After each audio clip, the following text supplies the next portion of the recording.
Purbaya Yudi Sadewo kini menjadi sorotan publik. Purbaya berhasil melakukan sesuatu yang jarang dilakukan seorang Menteri Keuangan, yakni membuat isu ekonomi menjadi sesuatu yang menarik dan dianggap relevan bagi berbagai kalangan.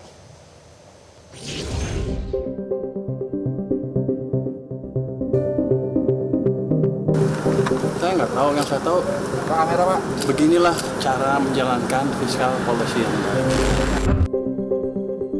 Baru 2 pekan menjabat, Menteri Keuangan Purbaya Yudi Sadewo menjadi figur menteri di jajaran Kabinet Prabowo yang paling banyak disorot. Dengan kebijakan koboinya, ia mengguncang panggung perekonomian Indonesia. Isu-isu ekonomi kini menjadi sesuatu yang menarik dan dianggap relevan. Gaya komunikasi bendahara negara yang sangat terbuka itu seolah bertindak seperti seorang pengkritik pemerintah, padahal ia merupakan bagian dari pemerintah. Purbaya juga tidak segan menyentil institusi sekelas Bank Indonesia. Serangan terhadap independensi Bank Sentral ini tentunya membuat banyak ekonom tercengang. Uangnya kan dari Bank Sentral. Beliau rajin narik pajak. Gak apa-apa, masuk ke Bank Sentral. Kalau dibelanjain lagi, gak apa-apa. Tapi ini kan enggak. Ditaruh sana santai-santai. Kering sistemnya. Bank Sentral kita juga sama, katanya saya nanti kan penguasa ya, katanya punya di KSSK boleh menggayat sedikit kan ya, jadi saya berani ngomong sedikit sekarang.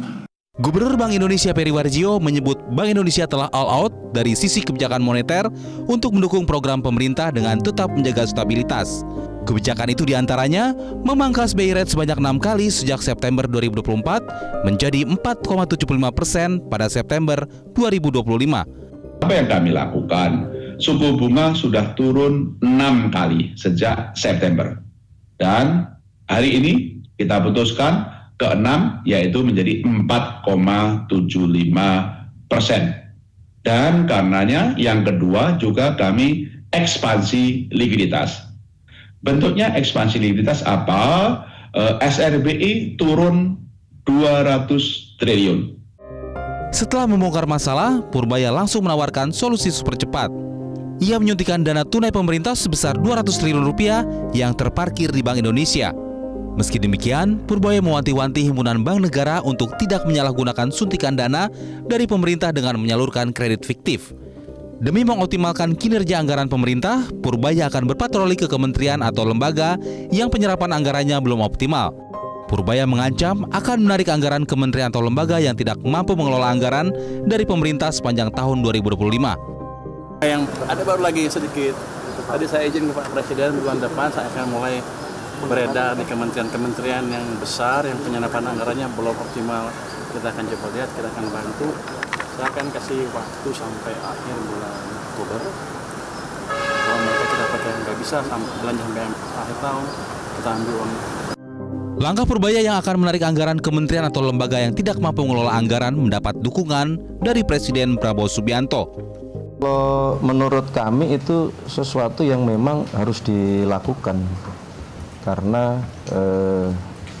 belanja pemerintah itu harus optimal, sehingga kalau Menteri Keuangan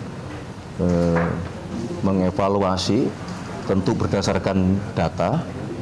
Gebrakan Purbaya tidak hanya soal fiskal, tapi juga retorika tajam yang menohok semua pihak.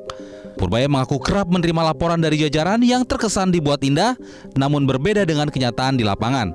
Menurutnya, pola kerja asal Bapak Senang sudah menjadi kebiasaan lama di birokrasi, bahkan hingga ke level tertinggi pemerintahan. Ia menekankan perlunya perubahan budaya birokrasi agar laporan yang disampaikan lebih faktual dan berbasis data. Dirjen Pajak sedang pergi ke luar negeri. Saya cuma tanya persiapannya seperti apa di dalam. Kalau mereka fokus terus. Jadi mereka ngikutin saya juga kayaknya. Nah, saya akan cek belum sidak betul ke konteksnya karena belum sempat.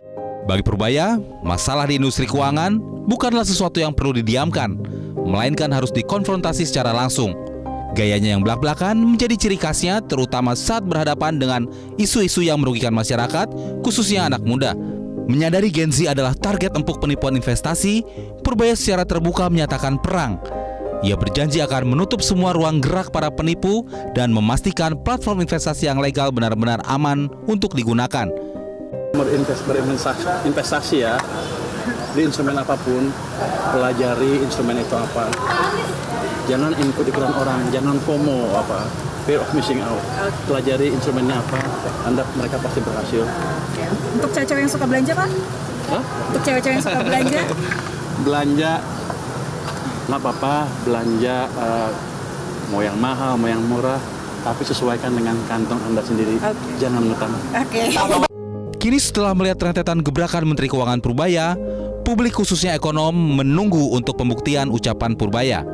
Apakah Purbaya hanya sekedar mencari sensasi atau Purbaya sebagai figur yang dibutuhkan Indonesia saat ini, yakni pemimpin yang berani, tegas, transparan, dan berorientasi pada aksi cepat. Tim Liputan Metro TV. Jelajahi cara baru mendapatkan informasi. Download Metro TV Extend sekarang.